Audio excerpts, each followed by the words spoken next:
Abusua we lawyer Evans Osaibonshu na yaka wo mo ni momra pa de a papa yi oyi ni si nkyene ya nyeye na ene wanya adaje akirechire mu de ntia NDC aban wonom ese ya mamra constitution firi se wonom ba ye no niema bebre no na wo bo mo ni agusu a wonom ma emra no enya adwuma wo kire se nka aban bia ni yie mu a se oba aban mu a dwumadi ahodo aban dada no ahya ase anka wo ye a wonwie ya titiru ene de adum pempenso bi esese nka wo hwe na wutimi wie no esese nka ya oban na so de pa na so koya ese NDC aban ba ye project ahodo bebre no His Excellency na danko akufo ado MPP aban wonu minister ka wure mu aka ko dum pempenso bi anka akato ne bo na nka yate yense firi ho ne so aban ba ye adane bo achi beden ene yenkohwe enkran kwantempon kwanso nipa mpempem a ena ewu ade kye ne ade san ene nam so man pipi aban hye adwumade bia se kire se wohwe traffic ahodo ene se de yekwan si asai no anko wo hya ase aye bomu kwan bi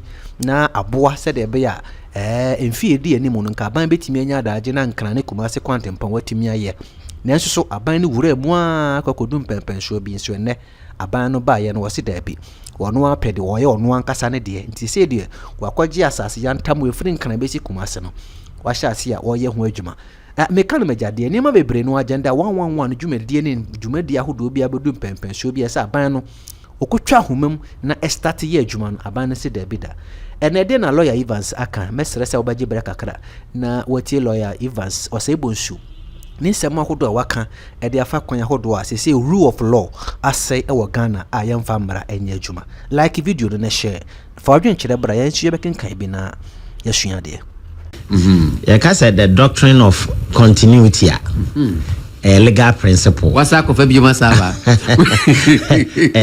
the doctrine of continuity is a legal principle stating that a state and a government or legal entity ebi keeps its identity, right, and duties, even if its leader, structure, or government change or changes.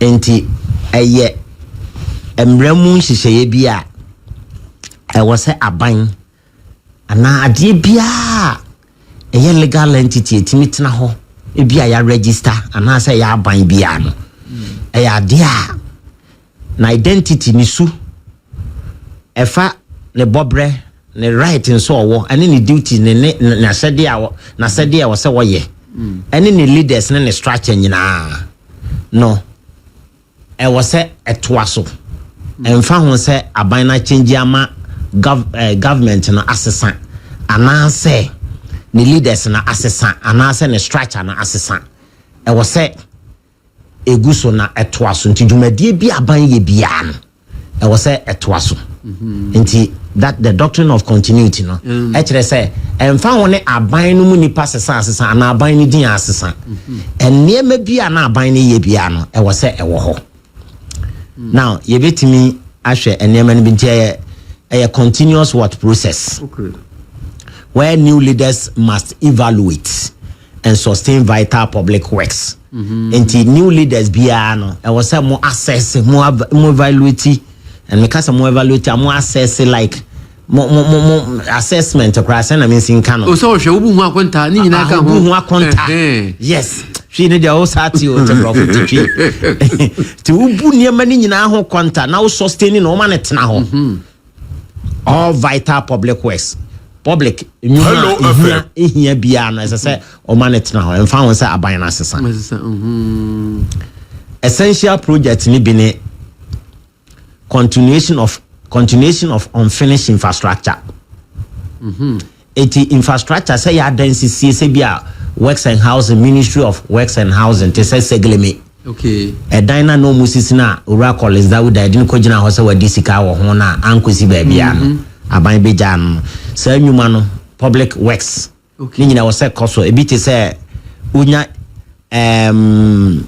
railway Jumedie I was say cost roads I was say cost public health initiatives infrastructure no binding legal commitments I was say even wasted funds funds bi am funds are binding wasty say one fan ya juma pa bia so be hwese sa funds no ni nyina wo je ana wo boa no amana ya juma pa na a secure community progress and then de nkoso bebre enipa and then your friend governance is a continuum no matter the change of the leadership. I see. No matter the change of the structure, no matter the change of the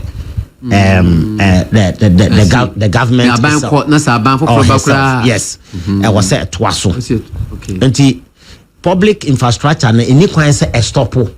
I was said continue being roads, bridges, schools, free SHS.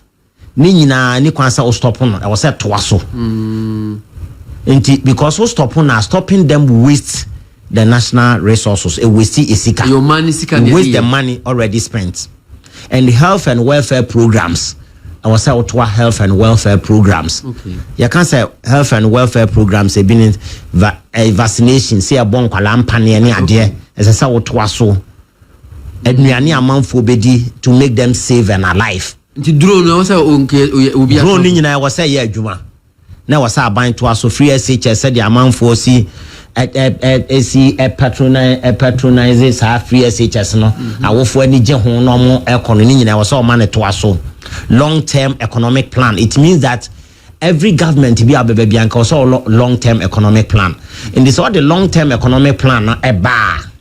Next I buying free so I buy baby or better to us because on mining na kwatna senya sa long-term economic plan. In the Kobase bia Kumasi Accra Road is a haneda.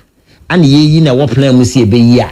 Oba beto aso but on san kucha Kumasi Accra Road no mfa nkofa yeji. SM de kofa yeji foforo. I was out to what the ohono so. And your friend the governance is in continuum.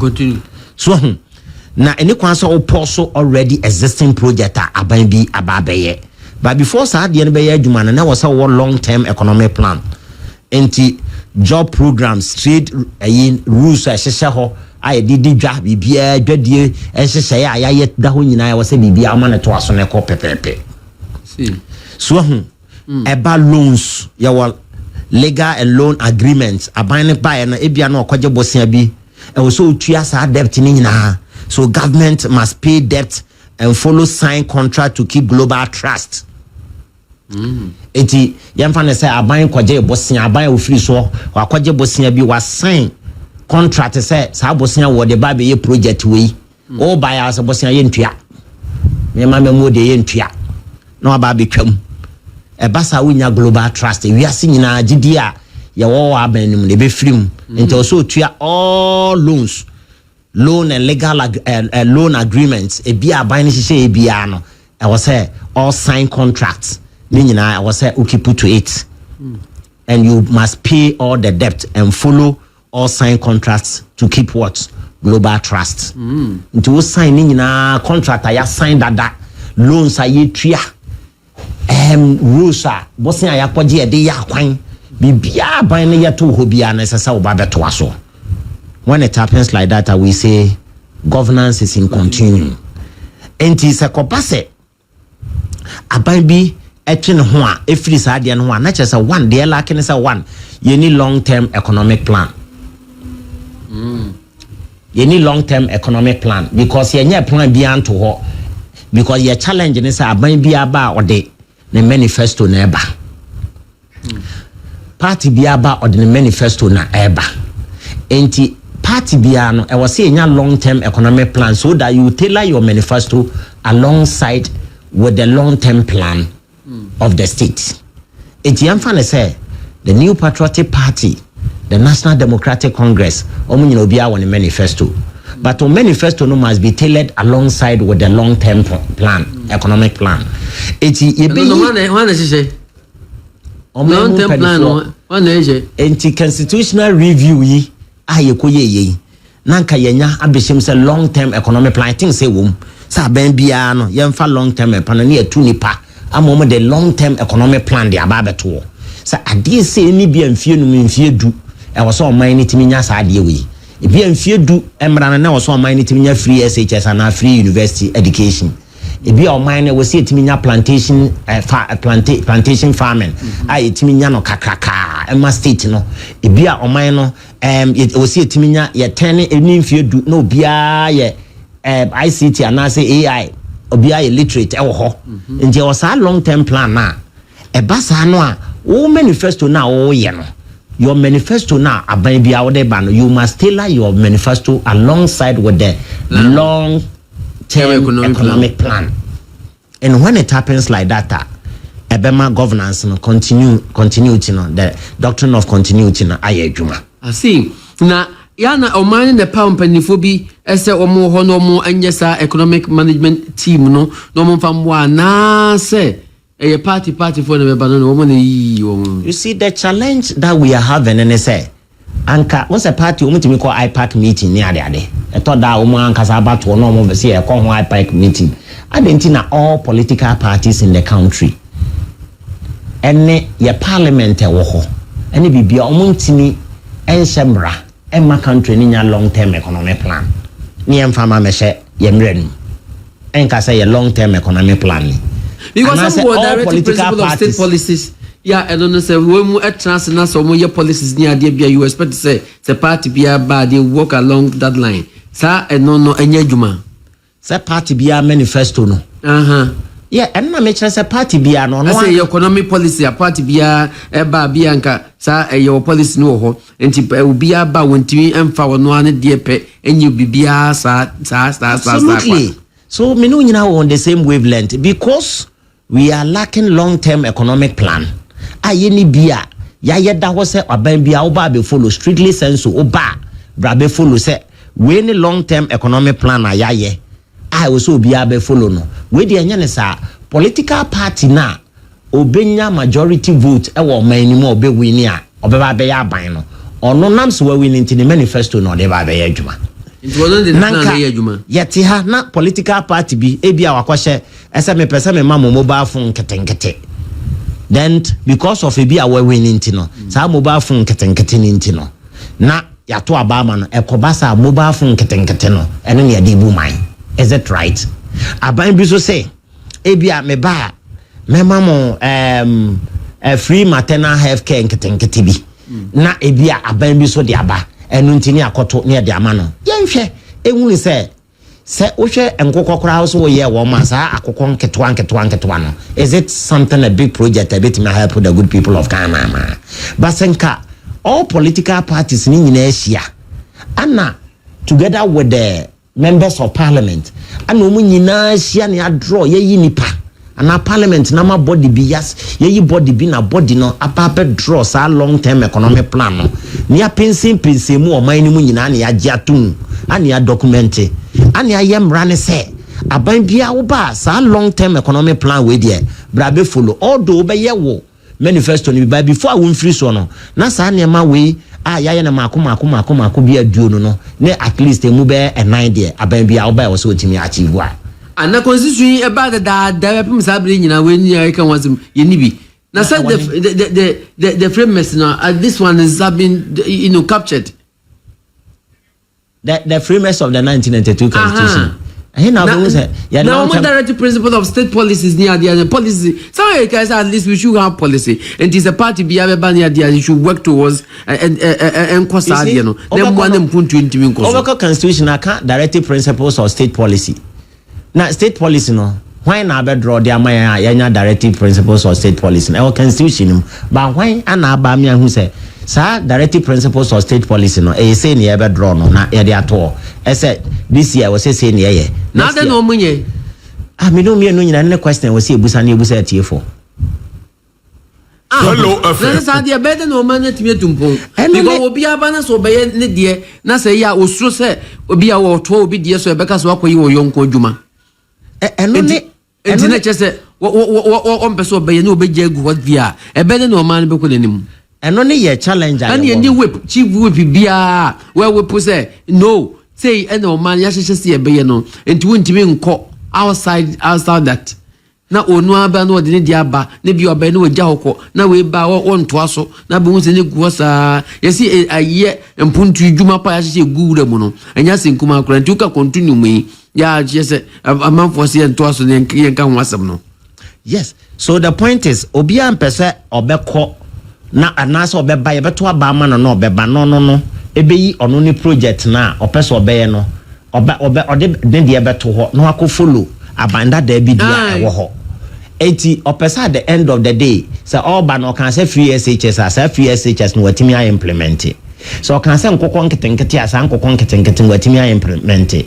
And it's a free SHS not to sina on mama metwaso obeja ya to na wakoy na nkokon ketenkete sa na nkokon ketenkete nso say oba no say as nkokon ketenkete we me hu ne say nya project bia etimi so medane ato na me de me new eyaba but adentina law na ka say yenya directive principles or state policy na eno no yede ato ho ne ntimi draw long term economic plan ne emfa the good people of Ghana na so a lawyer for so mo itibi na mo ai so man so muti wadenti na ye mon kan kira ban say da bia na mo ko ba conference ni de mon kan kira ban say no sa police will jato nti I start no man intimi tumpo. Now if you have a constitution here, let's read article 86 and 87 and let's see what is there. Article say 86 and 86 86 and 87 na me had there.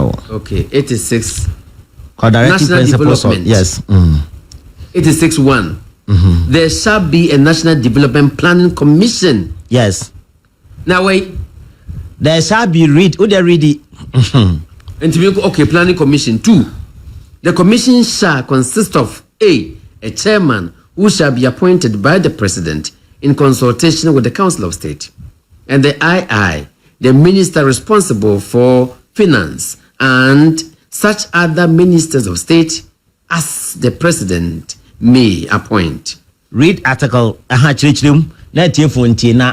are already article 87 of the 1982 Constitution.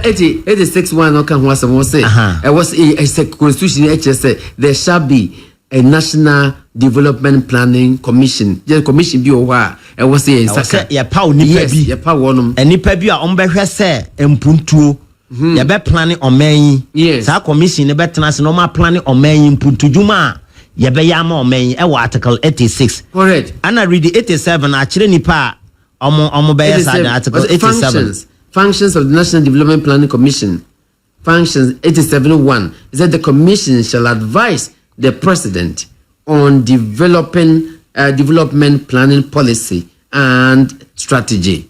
That is the 1. 2, as that the commission shall, at the request of the president or parliament or on its own initiative, study and make strategic analysis of microeconomic and structural reform options. And to almost article 86 and 87 in I can say even 86 no crowd can wasam. Article 86 of the 1982 Constitution and no crowd can wasam say National Development Plan no nipa benedan or choice headed by Minister of Finance. Anyone why no name president coordinate Babusa say Minister appoints them so. Yes, president no busane say oba yes had an article 86 no the year juma. And 87 so be empower the National Development Planning Commission is prepare multi-year rolling plans and strategic economic analysis for the country. Say they bet me on bet my rano as just kwanya ye befa so strategy ye befa so de bu o man ani mpuntu djuma ye beye but sa commission no kura na ban ba on fa nya adjuma article 86 and 87 so na and can we read it? Uphold and defend the Constitution. Read article 35 and 36 and let me see. 35. 35. Let me see what political objectives. 35-1. Was it Ghana shall be a democratic state dedicated to the realization of freedom and justice, and accordingly sovereignty resides in the people of Ghana, from whom government derives its power and authority through this constitution. Yes, nice. Nipa numu na abani friba. So sovereignty resides in the good people of Ghana, in whose name and for whose welfare the powers of government shall be derived. Into nipa numu na 2 minutes. Can 36 mami hade? 36. Okay. 36. Economic objectives. Yes.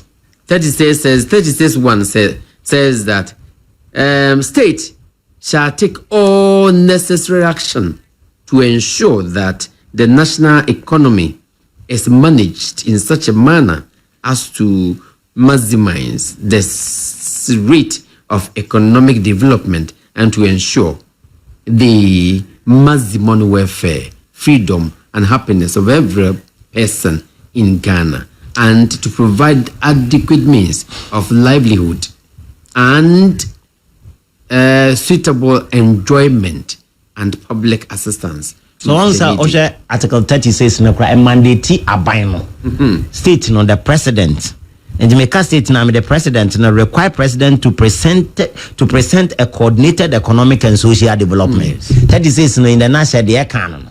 Ndubo say abaino ye wase de say state no hwe say orden hye ye pa bi gu akwan mama empuntuo ebetimi akoso na empuntuo no must be tailored alongside with Article 86 and 87 of the 1992 Constitution of the Republic of Ghana. Enti 86 ni 87 aka ese wo se onya National Development Planning Commission to prepare multi-year rolling plans and strategic microeconomic analysis for the country. But you must have buying says 86 ni 87 no aban ba o de year adwuma na 86 and 87 no I require enkokon ketenkete ana na enkokon ketenkete na mpa ya de year adwuma na. These are some of the things I was saying. And then they send the constitution. So the National Development Plan, a National Development Planning Commission. So buying nice. Can 86 we? I bet you that they also appointed. Or the latter part of the 86 Article 86. I bet you that they also appointed. Would you read the 86 Article 86? 86. Okay. 86.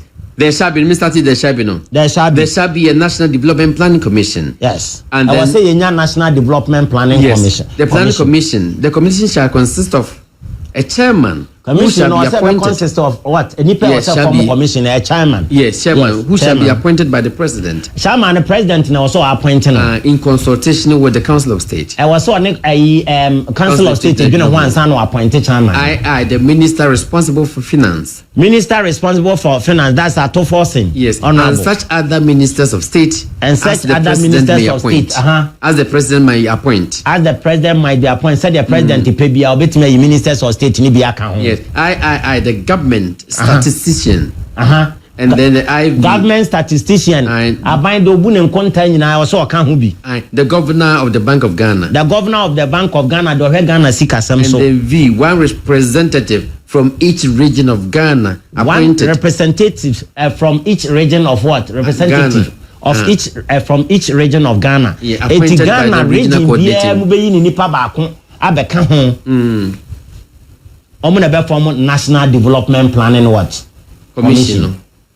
And last one says such other persons as may be appointed by the president. And such other persons as may be appointed by the president. Having regard to their knowledge, having regard to their knowledge and experience. National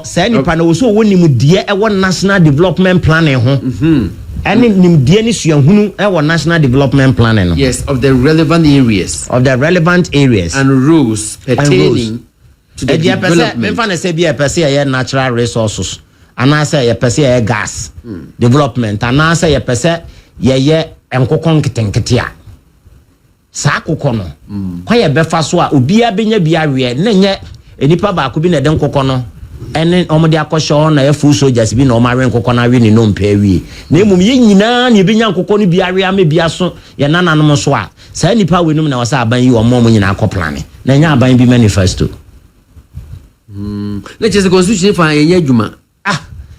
Now, 1.5 hold and defend the constitution. Yes. No, say when you now take the preamble of the 1992 Constitution. The 1992 Constitution, beginning of the preamble of the 1992 Constitution. The preamble. Okay, in the name of the Almighty God. The Constitution of the Republic of Ghana. That is so. In the name of the Almighty God. In the name of the Almighty God. We the people of Ghana. Yeah, in Ghana for we the good people of Ghana. In exercise of our inalienable right. Yeah, right. To establish a framework of government. Constitution way. which shall secure for ourselves and posterity and posterity the blessings of liberty, the personal liberty, equality of opportunity, and prosperity. In a spirit of friendship, and peace, peace with all peoples of the world, and in solemn declaration, and affirmation of our commitment. Yes. And I bind the committing who you know freedom and justice, probity and accountability. So we work on papa. The principle that all powers of government spring from the sovereign will of the people. The principle of universal adult suffrage. The rule of law. The protection and preservation of fundamental human rights. And freedoms. Unity and stability for our nation. Yeah, unity and what? Unity and stability. And stability. Stability of our nation. Do hereby adopt. Enact. And give to ourselves. This constitution. It constitution. It means that what 1992 constitution in the preamble of the 1992 constitution. I gave all the tests, the provision be what 1992 constitution be the preamble. So the intention of the Freemason, and the preamble. And there be no constitutional provision test be anywhere was a preamble. And then what the year Juma, your friend constitutionalism. That means that you put fetters on the government. Government, and that be a warrior enyon, not must stop no. And this are binding who know any power man anymore, you best stop no. Because constitution is unprotected fundamental human right. A binding treaty binum yena or treaty binuma. When fan say a binding ujaini nipa no kochi ubinipa. And also kochi party binipa no or no jaine diana. Let us say equality of the law. Abayan fair Juma, there is no constitutionalism. So it means that we have a constitution. That is the legal framework. Your legal framework, no, but you need the benefits now. You need constitutionalism. That means that abiding to me any OPBR.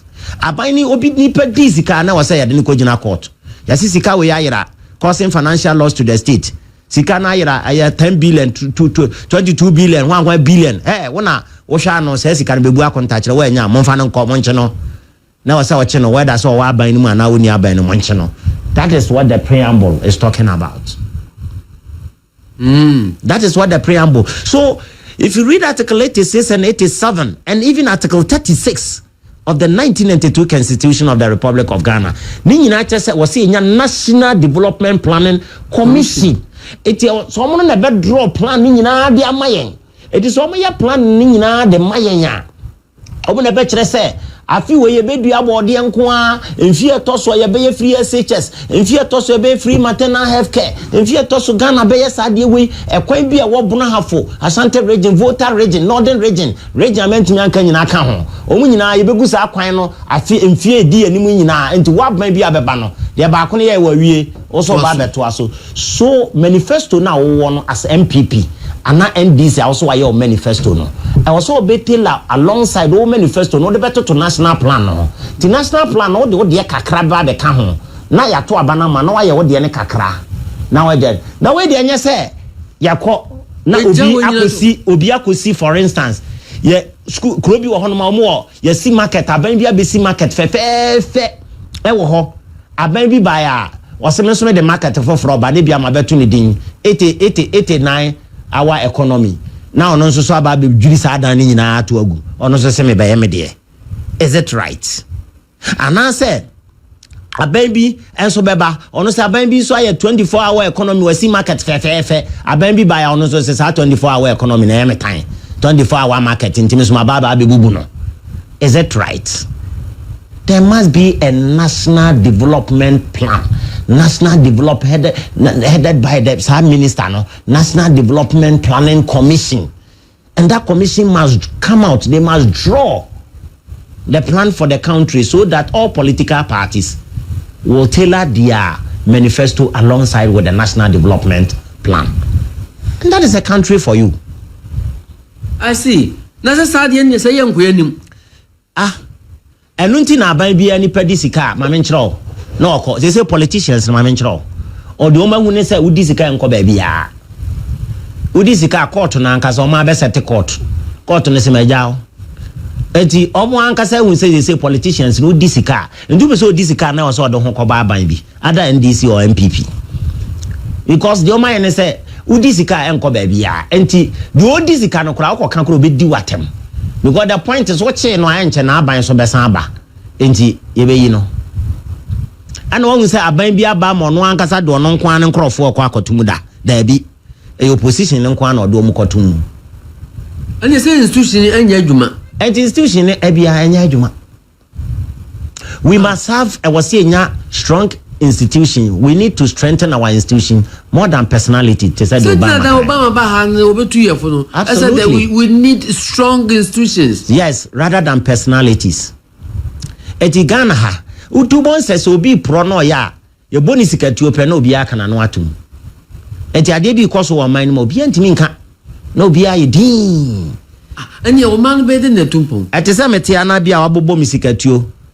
No abna me buy 1 million Ghana cedis. Ubon sa asema wasa meka no menka. Wako no atum. Makama no atum. De ono beka na ya money sikatuo no ese monche no. Momfa no nko. So there is no constitutionalism. I see. Na say Bible wona so there is a difference between constitution and constitutionalism. Constitution is a legal framework. A legal framework awaya tese skeleton awaya keke. But there must be what constitutionalism. So our constitutionalism are benefits now being our constitution and then the double back constitutionalism. Because you put fetters on the government. Government and the powers no one restricting no. And when you restrict the powers of the government, none yet or no exceeding the power now. What you know? I can say no abamen ko baby a okona. Then you have a constitution. That constitution there. And I can say at the end court. Oko South Africa bind to sono krania de neko court. Ya Ghana always a president be free so am ya chene de neko court da. There be obenya nipa mo ma kwama na ka chese hwe mo boada mo pa mo ntemte no. Kene nke jabe hye. Eti aban de bane so be so sika ni nyina gu aburuchire na one ne ma akodi a ono anso wo so akọ. That is what it is. But the 1992 constitution and na me dey ma no article 86 87 36 ni nyina talk about national development plan. And the president has to do was say yes anyama we nyina me draw sa plan near the toho. But obi aba no abeka nti ebedu baby obi be catch us obema ya awake mako ya beto aba ama no. Just because of a week na Ghana for budget ye so obema ya week. There be a week bi obema ya week anom. Ne akoto aba de ama no.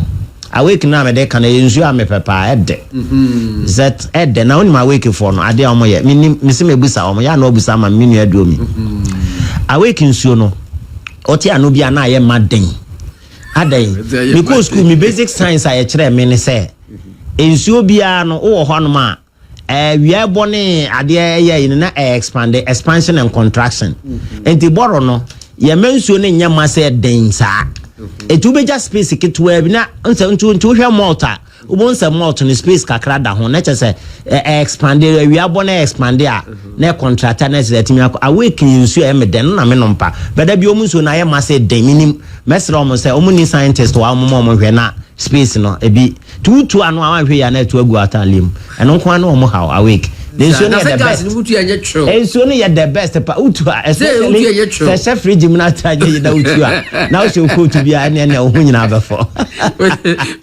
awake for me bo ma ba so e wona awake free mu no e da pa open nsu no bia to awunya e portable na so omo ma space kakra omo pe scientist no omo hwe se expansion and contraction e adwuma oboro no I see so be say e wonum na onomre I see and papa na sisa no say aba na dey say there's breach e wa na no sa no yentimi mfa obi yentimi mfa ba ngokoto wana fa no kwai fa no wudi sesi aban ti so fa no ko na so ruas nim sa be ba be gina be bo asem na gu fa aban ko for 86 and 87 you see what they call crowd yemfiu o de aban no kra kona wo hye ne se wonya ade no ne ye taataw e pasa ha o man until you can do this in Scotland UK ne ade don't nya okwa aban ne tesoso no obi de ne gina court na court no so aye neutral obi di asem ne pepepe aban di for beka we so de o wa ha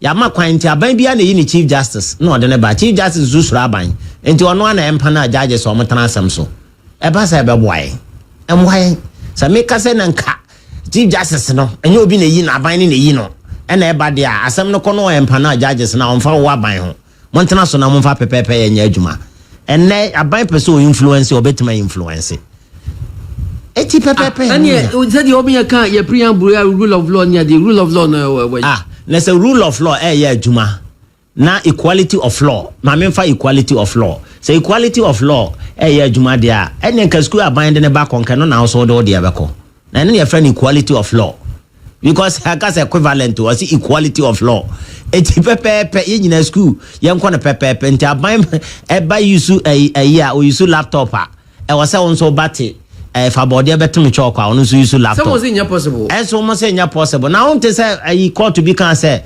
animal kingdom ye wo enipa bi so che bi what is say court circuit court to be Atlanta or can say obi so che bi neza court to be atimi aka say enipa ne bi so che bi dia na ne equality of law na e dey 1992 constitution no na me no mienu ase ne say wow okay, I was here. Hello. Once that like yeah. Even so simple. Mama man cha doctor for resapo. Oh, cha doctor. Oh, mama cha doctor. Me sre kwatenten ma oni ni nua. Correct. Doctor despite. Na me cha doctor for resapo ne na busua ne ma ene chese ne na nkanso anu nyina me sre kwatenten pa de mano. Na menya anka doctor omunya 150 years ansana omo nyame beto ne nsa afro ma no fan doctor ba bia wo bia abofra me pemre na maba ona so biem na maba na maba ye ne fata ho pa why enti enkwatenten de mesre bi ma doctor mesre bi ma